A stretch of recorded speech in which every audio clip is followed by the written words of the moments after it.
प्रिय विद्यार्थियों, कल और परसों जो है मैंने मीरा जी से संबंधित जो भी कार्य कराया वो आपने कर लिया होगा। मैंने 4-5 क्वेश्चंस जो हैं आपके पास भेजे थे अभ्यास के। मुझे विश्वास है कि वो आपने लिख लिए होंगे और साथ में याद भी कर लिए होंगे। आज मैं उसी से संबंधित बाकी जो प्रश्न हैं वो मैंने शेयर किए हैं।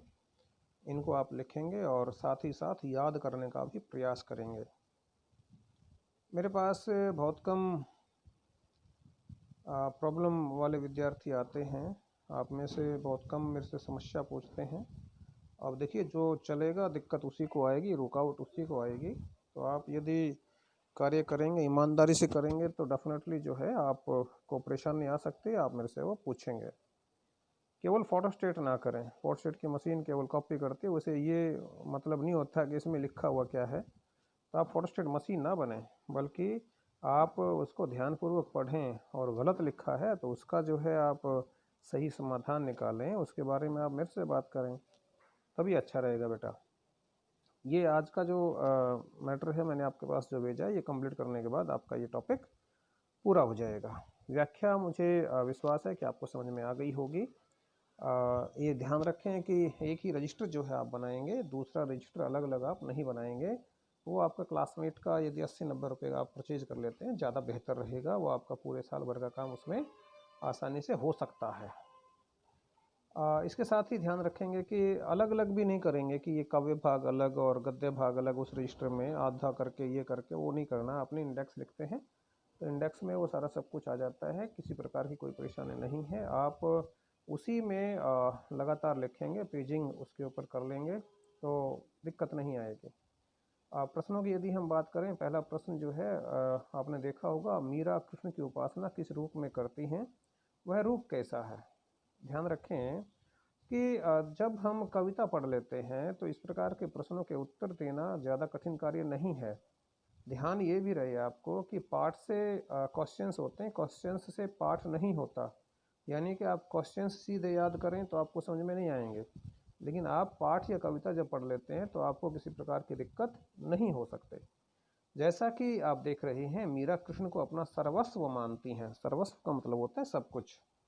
वे स्वयं को उनकी दासी भी मानती हैं और श्री कृष्ण की उपासना एक समर्पिता पत्नी के रूप में करती हैं। आपने पढ़ा था, उसमें लिखा हुआ था कि जाके सिर मोर मुकुट मेरो पति सोई। वही मेरे पति हैं, वही मेरे स्वामी हैं। वही बातें आपने यहाँ लिखनी होती हैं। जो सॉल्यूशन आपके पास भेजा जाता है वो सॉल्यूशन जो है अंतिम नहीं है। आप उससे भी ज़्यादा बेहतर तरीके से उस प्रश्न विशेष का उत्तर लिख सकते हैं।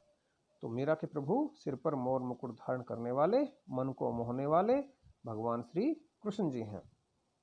प्रश्न नंबर 2 देखिए। प्रश्न नंबर 2 जो है ये विशेष है आपके लिए। क्यों है बेटा विशेष? क्योंकि इसमें भाव और शिल्प सौंदर्य की बात की गई है। यदि आपको भाव और शिल्प सौंदर्य स्पष्ट करना आ गया, यदि आपको ये क्वेश्चंस सही सही आ गए, तो आप मानिए कि आपका काम हो गया। मैं जब आमने सामने होंगे तब, या फिर किसी दिन जो है बोर्ड पर एक वीडियो बनाऊंगा, वो आपको मैं समझाऊंगा, जिसमें भाव सौंदर्य, काव्य सौंदर्य, भावगत विशेषताएं, कलागत विशेषताएं, कला सौंदर्य, शिल्प सौंदर्य, सारी बातें जो आपको विस्तार से मैं समझाने का प्रयास करूंगा। अभी आप केवल बेसिक जानकारी ये ले लें कि भाव सौंदर्य का मतलब, भाव का मतलब होता है विचार, विचार सौंदर्य, और यू कैन से इसकी व्याख्या, इसका अर्थ। और शिल्प सौंदर्य में जो है, जिसको आप काव्य सौंदर्य भी कह सकते हैं, उसमें आपकी भाषा आती है, उस काव्यांश विशेष की भाषा, उसमें उसकी भाषा आती है, उसमें छंद की बात आती है, रस की बात आती है, गुण की बात आती है, शब्द शक्ति की बात आती है। ये चीजें उसके अंदर आ जाती हैं।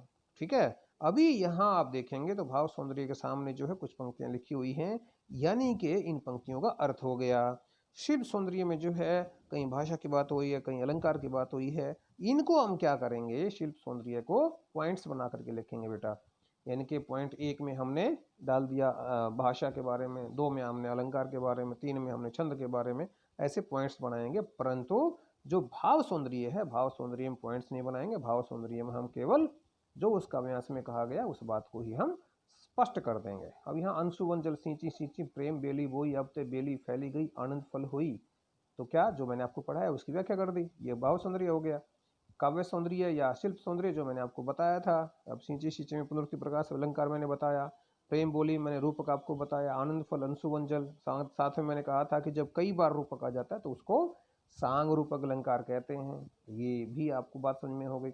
इसी प्रकार से दूसरा है दूध की मथनियां बड़े प्रेम से विलोई दधी मथी घृत काढ़ी लियो डारी दही छोई। ये भी आप जो है कर लेंगे। इसके बाद जो प्रश्न नंबर 3 आता है, लोग मीरा को बावरी क्यों कहते हैं? लोग कहें मीरा भई बावरी, नाथ कहे कुलनासी। किस कारण कहते हैं? जो पहले प्रश्न का उत्तर है वो पहले प्रश्न का उत्तर ही आप तीसरे क्वेश्चंस के उत्तर में आप कहीं ना कहीं सेट कर सकते हैं। क्यों? क्योंकि वो भगवान श्री कृष्ण जैसे इतना प्रेम करती हैं कि वो अपनी शुद्ध बुद्ध खो चुकी हैं, अपने आप को बिल्कुल जो है एक पागल प्रेमिका जिसको कह सकते हैं उस रूप में जो है वो स्थापित करती हैं। इस कारण से बाकी लोग कहते हैं तो पागल हो गई है, इसमें दिमाग नाम की चीज़ नहीं रही है। क्यों? क्योंकि श्री कृष्ण जी के अलावा वो किसी पर विश्वास नहीं करती और न ही किसी से अन्य वो प्रेम करती है।